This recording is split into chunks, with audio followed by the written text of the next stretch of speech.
ছোট বাবা জিন্দাবাদ, ছোট বাবা জিন্দাবাদ, ছোট বাবা জিন্দাবাদ, ছোট বাবা জিন্দাবাদ। আরে বাবা, আমি একটা মেয়েকে অনেক ভালোবাসি, ওকে আমি বিয়ে করতে চাই, কিন্তু আমার ফ্যামিলি তো কোনোভাবে রাজি হচ্ছে না। আরে তুমি কোনো চিন্তা করো না, তুমি একদম ঠিক জায়গায় চলে এসেছো। হ্যাঁ হ্যাঁ, আমাদের বাবার নাম তো পুরো দেশ এবং শহরের মধ্যে ছড়িয়ে গেছে। হক মাওলা, তোমার সব স্বপ্ন পূরণ হয়ে যাবে। এ নাও, এই তাবিজটা পানির মধ্যে মিশিয়ে দিয়ে তোমার পুরো ফ্যামিলির মানুষকে খাইয়ে দিবা। ঠিক আছে বাবা, তোমার এই কাজের জন্য পুরো 500 টাকা হাদিয়া হয়েছে। জি বাবা, এই নেন আপনার 500 টাকা। আল্লাহু আল্লাহু।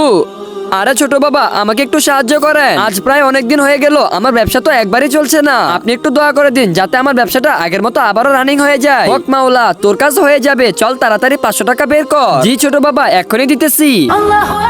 আরে ছোট বাবা, এই নেন 500 টাকা, আর চলেন নামাজটা পড়ে আসি। একজন মা কতটা আপন হয়, যাদের মা নেই তাদেরকে জিজ্ঞেস করো। তাই আজকে দেখা যাবে এই প্রাণের প্রিয় মার জন্য কয়জন লাইক সাবস্ক্রাইব করে দেয়। আর যারা মাকে ভালোবাসো না, তারা এই ভিডিওটি থেকে দূরে থাকো। হক মাওলা, না না, আমি নামাজে যাব না, তুমি যাও।